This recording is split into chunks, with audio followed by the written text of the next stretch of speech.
लिन्नासि हिसाबुहुम, ओ लोगों तुम्हारे हिसाब का टाइम बिल्कुल करीब है, तुम्हारी मौत का टाइम बिल्कुल करीब है। और कयामत अगर इससे मुराद ले ले तो कयामत भी बहुत करीब है और कयामत की बहुत सारी निशानियां धीरे धीरे जाहिर हो रही हैं। अल्लाह फरमा रहा है लोगों के हिसाब का टाइम करीब है, वो हुम फी गफलतिन मुरिदून, लेकिन लोग गफलत में पड़े हुए हैं। ये सबसे खतरनाक बीमारी है, गफलत की बीमारी। लोग गफलत में पड़े हैं। जिस तालिबे इल्म को एग्जाम में पास होना होता है, साल भर मेहनत करे या न करे, एग्जाम के पहले वाली रात तो वो भी मेहनत करता है कि यार मुझको पास हो। जिसको मालूम हो जाए कल मेरा इम्तिहान है और मुझे इस साल फेल नहीं होना है, पास होना है, हालांकि उस एग्जाम में अगर फेल भी हो गया ज्यादा से ज्यादा उसका एक साल बर्बाद हो जाएगा, ज्यादा से ज्यादा स्कूल से निकाल दिया जाएगा, मदरसे से निकाल दिया जाएगा। लेकिन अगर उस तालिबे इल्म को पास होना है, उसे पास और कामयाब होना है तो जरूर मेहनत करेगा। अल्लाह फरमा रहा है मेरे बंदो तुम कितने गाफिल हो, तुम कितने नादान हो। वहुम फी गफलतिन मुरिदून, तुम्हारे हिसाब का टाइम करीब है फिर भी तुम गफलत में पड़े हुए हो। हम और आप गफलत में पड़े हैं मेरे भाई। कितने झटकों का इंतजार हम करेंगे, कितनी बीमारियों और मुसीबतों का इंतजार हम करेंगे, कितनी जालिम हुकूमतों का इंतजार हम करेंगे, कितनी मस्जिदों के गिरने का इंतजार हम करेंगे। सारे वाकयात हमारे सामने हैं, फिर भी हमारे दिलों में कोई नरमी नहीं आ रही है। हमारे दिल वैसे ही कठोर के कठोर है। न हमारे नौजवानों की बेराह रवी में कोई कमी है, न हमारी बहनों की बेपर्दगी में कोई कमी है, न हमारे हराम कारोबारों में कोई कमी है, न हमारी नमाज से दूरी में कोई कमी है, न हमारे समाज में पाई जाने वाली बुराइयों में कोई कमी है। हमारे दिल आखिर कितने सख्त हो गए मेरे भाई।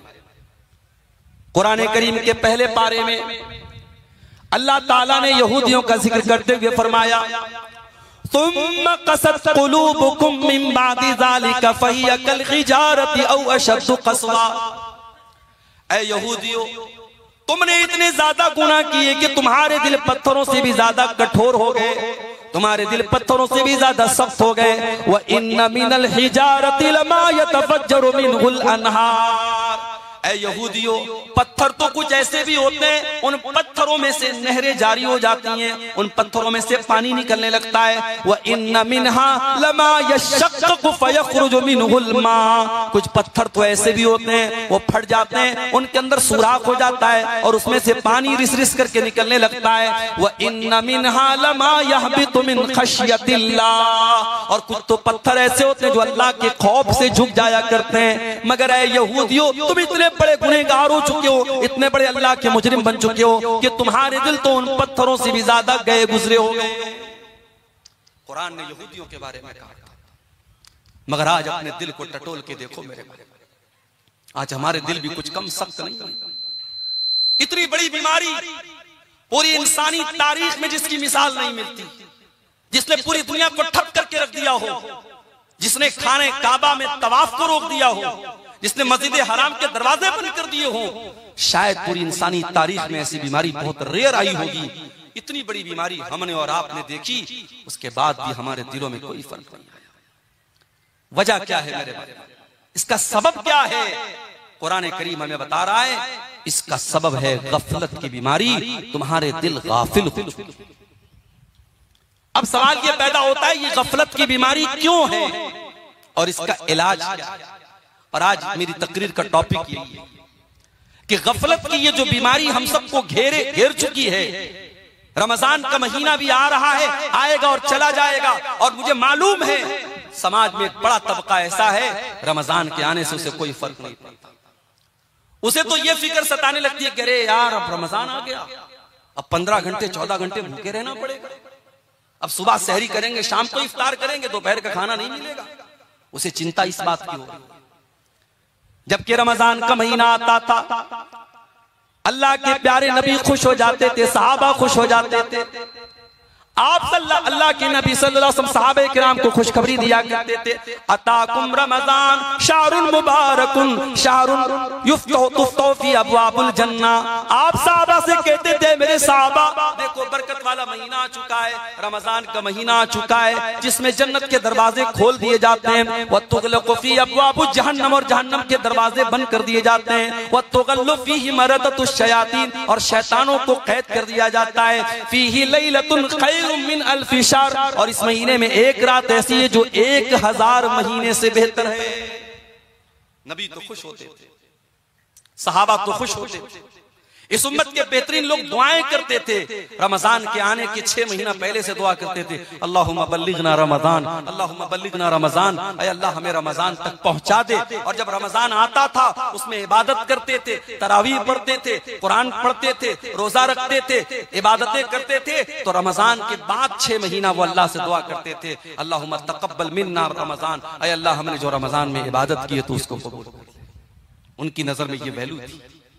मगर हमारे समाज में एक बड़ा तबका ऐसा है, रमजान आएगा चला जाएगा, उसको कोई फर्क नहीं।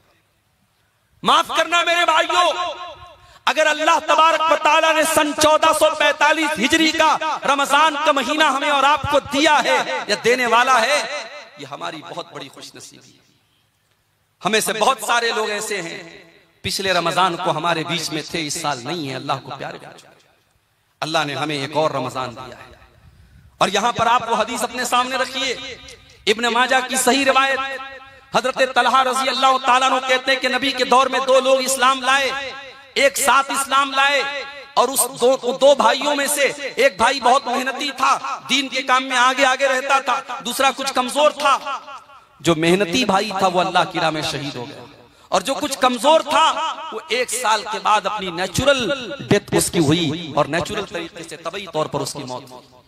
हजरत तलहा कहते हैं मैंने एक दिन ख्वाब देखा, और ख्वाब में मैंने देखा कि जो इंसान, मैंने देखा कि मैं जन्नत के दरवाजे पर खड़ा हूं, और जन्नत के अंदर से एक फरिश्ता आता है और उसको पहले जन्नत में लेके जाता है, जिसका इंतकाल 1 साल बाद हुआ था, और जो पहले अल्लाह की राह में शहीद हुआ था और जो दीन के मामले में ज्यादा मेहनत करता था उसको बाद में जन्नत में लेके जाता है। हजरत तलहा कहते हैं मुझे बड़ी हैरत हुई। जब मेरी नींद खुली मैंने सहाबे किराम से इस ख्वाब को बयान किया, सहाबे किराम ने भी ताज्जुब का इज़हार किया कि ऐसा कैसे हो सकता है। एक इंसान दीन के मामले में इतनी मेहनत किया करता था, अल्लाह की राह में शहीद हुआ था, दूसरा उतनी मेहनत भी नहीं करता था और वो शहीद भी नहीं हुआ था, उसकी नेचुरल मौत हुई थी, और शहीद होने वाला बाद में जन्नत में जा रहा है, और जिसका इंतकाल बाद में हुआ वो पहले जन्नत में जा रहा है। ऐसा कैसे हो सकता है? जब ये बात अल्लाह के प्यारे रसूल के कानों तक पहुंची, क्या फरमाया अल्लाह के प्यारे नबी ने? आपने फरमाया क्या तुम्हें तलहा के ख्वाब पर ताज्जुब हो रहा है? ऐ मेरे साहबा, क्या तुम्हें हैरत हो रही है कि तलहा ने ऐसा ख्वाब क्यों देखा है? मुझे एक सवाल का जवाब दो। जिस भाई का इंतकाल 1 साल बाद हुआ था, अलैसा क़द अदरक रमजान, क्या उसने अपनी जिंदगी में एक और रमजान का महीना नहीं पाया? साहबा ने कहा अल्लाह के नबी उसने एक और रमजान का महीना पाया। आपने फरमाया अलैसा क़द साम व सल्ला व सजद मिन सजदतिन कज़ा व कज़ा, उस एक रमजान में उसने अपने भाई के मुकाबले में ज्यादा नमाज पढ़ी, ज्यादा रोजा रखा और ज्यादा अल्लाह की राह में सजदा किया। आप साहबा ने कहा अल्लाह के नबी ये तो सही कह रहे हैं आप। आपने फरमाया फकाना मा बैनहुमा अबअदु मिम्मा बैनल अर्दि वस समा। ऐ मेरे साहबा कान खोल करके सुन लो, जब एक रमजान उसने ज्यादा पाया और एक रमजान में उसने ज्यादा इबादत की, तो दोनों भाइयों के दरमियान, उनके दरमियान जो दूरी है वो जमीन व आसमान की दूरी से भी ज्यादा है। अल्लाह, हम खुश नसीब है मेरे भाई, अल्लाह हमें एक और रमजान दे रहा है। अब ये हमारे ऊपर डिपेंड करता है कि हम इस रमजान की कदर करते हैं या हम गफलत की बीमारी में पड़े रहते हैं। जिस तरीके से वो बदनसीब हरम के पास बैठ करके मोबाइल में गेम खेल रहा था, हम में से भी बहुत बड़े बदनसीब ऐसे लोग होंगे जो रमजान में रातों को खा पी करके और दिन में सो करके गुजारते हैं, जिनके रमजान का कोई मकसद नहीं होता। और ऐसे ही लोगों के बारे में अल्लाह के नबी ने फरमाया था कि बहुत सारे ऐसे लोग हैं जो जिनके रोजे का मकसद लैसा लहू मिन सियामिही इल्लल जू, उनको सिवाय भूखे प्यासे रहने के रोजे से कुछ नहीं मिलता। अल्लाह से दुआ कीजिए अल्लाह उन बदनसीबों में हमको शामिल न करे। गफलत की बीमारी क्यों होती है? इंसान का दिल गाफिल क्यों होता है?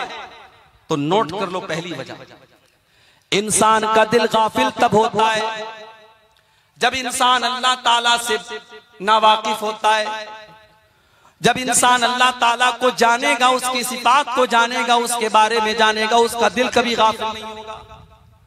जिसके दिल में ये एहसास होगा कि मेरा अल्लाह तो जब्बार है, पकड़ने वाला है, इन्ना बच्चा रब्बिका लशदीद, मेरे रब की पकड़ बड़ी तेज है। जिस इंसान के दिल में ये एहसास होगा, ये दुनिया में कोई देख रहा हो या नहीं देख रहा हो, अल्लाह ताला तो सब कुछ देख रहा है। उसका कैमरा तो 24/7 ऑन है, उसका कैमरा तो कभी ऑफ होने वाला नहीं है। जब इंसान अल्लाह को पहचानेगा, जब अल्लाह को जानेगा, उसके दिल से गफलत की बीमारी दूर हो जाएगी मेरे भाइयों। इसीलिए जब हजरत लुकमान अपने बेटे को नसीहत करते हैं तो पहले क्या कहते हैं? पहले अल्लाह के बारे में अपने बेटे को बताते हैं, या बुनैया इन्नहा इन तकुम मिस्काल हब्बतिन मिन खरदलिन फतकुन फी सखरतिन औ फिस समावाति औ फिल अर्दि याति बिहल्लाह। हजरत लुकमान अपने बच्चे से कहते हैं, ऐ मेरे बच्चे, एक राई के दाने के बराबर भी अगर कोई चीज होगी, आसमानों के अंदर कहीं होगी, जमीन के अंदर कहीं होगी, और किसी चट्टान के नीचे छिपी हुई होगी, याति भी हल्ला, अल्लाह का पावर तो ऐसा है, अल्लाह की कुदरत तो ऐसी है, अल्लाह उस राई के दाने के बराबर चीज को सामने ले आएगा। यहाँ बेचारा समझता है कि व्हाट्सएप की चैटिंग डिलीट कर दी तो खत्म हो गया, ब्राउजर की हिस्ट्री डिलीट कर दी तो खत्म हो गया। इसको ये लगता है कि मैंने मोबाइल पर जो कॉल हिस्ट्री में जिससे बात की, मैंने कॉल हिस्ट्री से डिलीट कर दिया तो किसी को पता नहीं चलेगा। अल्लाह से भी छुपा लोगे तुम? तुम्हारी उंगलियों ने क्या टच किया है, तुम्हारे कानों ने क्या सुना है, और तुम्हारी आंखों ने क्या देखा है, अल्लाह को सब मालूम है मेरे भाई। अल्लाह के पास सब रिकॉर्ड है, और कयामत के दिन ये रिकॉर्डिंग ओपन होगी। हत्ता इज़ा मा जाऊहा शहीद अलैहिम समूहुम व अबसारुहुम व जुलूदुहुम बिमा कानू यअमलून। मेरे बंदो, कयामत के दिन तुम्हारी चमड़ी तुम्हारे खिलाफ गवाही देगी, तुम्हारी आंखें तुम्हारे खिलाफ गवाही देंगी, तुम्हारे कान तुम्हारे खिलाफ गवाही देंगे। वक़ालू लिजुलूदिहिम लिमा शहिदतुम अलैना क़ालू अंतक़नल्लाहु अल्लज़ी अंतक़ कुल्ल शै। इंसान कहेगा, ऐ अल्लाह, मेरी चमड़ी को बोलना कैसे आ गया, मेरी चमड़ी कैसे बोल रही है? इंसान की चमड़ी कहे कि आज अल्लाह ने हमको बोलना सिखाया, और हमसे तूने क्या क्या टच करवाया और क्या क्या टच किया, आज हम तेरे पोल खोलेंगे। ये है अल्लाह का पावर। जलसा हो रहा है, सड़क पर आप चल रहे हैं, जाहिर ये कर रहे हैं कि साहब हम जलसे में जा रहे हैं, प्रोग्राम में जा रहे हैं, मगर आपकी नजरें कहां कहां का तवाफ कर रही हैं, आपकी निगाहें कहां कहां जा रही है, किस किस मनाजिर को आप देख रहे हैं, अल्लाह को सब मालूम है। यालमु खाइनतल आयुनि व मा तुख्फिस सुदूर। अल्लाह तो वो है जो तुम्हारी आंखों की चोरी को भी जानता है, जो तुम्हारे दिलों में छुपे हुए राज को भी जानता है। अल्लाह को जितना जानेंगे मेरे भाई, गफलत की बीमारी उतनी दूर होती चली जाएगी। अगर गफलत की बीमारी से अपने आप को पाक करना है, अल्लाह के बारे में जानो। और अल्लाह के बारे में हम कैसे जानेंगे? जब हम कुरान का मुताला करेंगे, जब हम नबी की हदीसों का मुताला करेंगे। और जितना हम अल्लाह को जानेंगे, उतना अल्लाह का डर हमारे दिल में पैदा होगा, उतना अल्लाह से प्यार हमारे दिलों में बढ़ जाएगा। और इसीलिए अल्लाह कुरान में कहता है, इन्नमा यख्शल्लाह मिन इबादिहिल उलमा। अल्लाह से उसके बंदों में वही बंदे अल्लाह से डरते हैं जो उलमा होते हैं, जो अल्लाह को जानते हैं, जो अल्लाह का इल्म रखते हैं। जितना आप अल्लाह के बारे में जानेंगे, उतना आपके दिल में अल्लाह का डर पैदा होगा। दूसरी चीज, गफलत की बीमारी की दूसरी वजह, जब इंसान दुनिया में गर्क हो जाता है, डूब जाता है, दुनिया कमाने के चक्कर में इस कदर पड़ जाता है कि आखिरत को भूल जाता है, अल्लाह को भूल जाता है, तब इंसान का दिल गाफिल हो जाता है। इसीलिए अल्लाह कुरान में बार बार हमें मना करता है, मेरे बंदो तुम कारोबार भी करो, तुम बिजनेस भी करो, बाल बच्चों की परवरिश भी करो, शादी भी करो, बीवियों का हक भी अदा करो, बच्चों का भी हक अदा करो। लेकिन ऐ मेरे बंदो, माल के चक्कर में, औलाद के चक्कर में कहीं अल्लाह को भूल न जाना। माल तो मरने के साथ ही तुम्हारा साथ छोड़ देगा, औलाद कब्र में दफना के मिट्टी दे के चली जाएगी। कब्र में ना माल काम आएगा, ना औलाद काम आएगी। अल मालु वल बनून ज़ीनतुल हयातिद दुनिया वल बाक़ियातुस सालिहातु खैरुन इंद रब्बिका सवाबन व खैरुन अमला। मेरे बंदो, ये माल और औलाद तुम्हारी दुनिया की जिंदगी को खूबसूरत तो बनाते हैं, मगर आखिरत में कोई काम आने वाले नहीं है। बेटा बड़ा मोहब्बत करता है, बड़ी मोहब्बत करता है अपने बाप से। कयामत के दिन बेटा काम आएगा? नहीं। यौम यफ़िरुल मर्उ मिन अख़ी व उम्मिही व अबी व साहिबतिही व बनी लिकुल्लि इम्रिइन मिनहुम यौमइज़िन शानुन युग़नी। कयामत के दिन इंसान अपने भाई को देख करके भागेगा, अपने बच्चों को देख करके भागेगा, अपनी बीवी को देख करके भागेगा, अपनी औलाद को देख करके भागेगा। वहां तो नफ्सी नफ्सी का आलम होगा, वहां तो सबको अपनी फिक्र होगी। माल और औलाद के चक्कर में, कारोबार के चक्कर में, दुनिया के चक्कर में इंसान अल्लाह को भूल के बैठा है, गाफिल हो गया है। इसीलिए अल्लाह कुरान में कहता है, या अय्युहल्लज़ीना आमनू ला तुल्हिकुम अमवालुकुम वला औलादुकुम अन ज़िक्रिल्लाह। ऐ ईमान वालो, कहीं तुम्हारा माल तुमको अल्लाह के जिक्र से गाफिल न कर दे, कहीं तुम्हारी औलाद तुमको अल्लाह के जिक्र से गाफिल न कर दे। कहीं माल के चक्कर में तुम अल्लाह को भूल न जाना, कहीं औलाद के चक्कर में तुम अल्लाह को भूल न जाना। कारोबार करते हैं आप, बिजनेस करते हैं, दुकान पर बैठे हुए हैं, अजान की आवाज आती है, हय्या अलस सलाह की आवाज, मुअज्जिन दे रहा है, बुला रहा है नमाज की तरफ, बुला रहा है कामयाबी की तरफ, मगर आपके लिए कस्टमर ज्यादा इंपॉर्टेंट है, दुकान ज्यादा अहम है। आप दुकान बंद करके नमाज पढ़ने के लिए तैयार नहीं। चारों तरफ लोग नमाज पढ़ रहे हैं, उसके आगे पीछे लोग अल्लाह की बारगाह में रो रहे हैं, दुआएं कर रहे हैं, और वो बदनसीब इंसान खाने काबा से चंद फीट की और चंद मीटर की दूरी पर बैठ करके मोबाइल पर गेम खेल। यकीन माने ये वीडियो देख करके बड़ी तकलीफ हुई।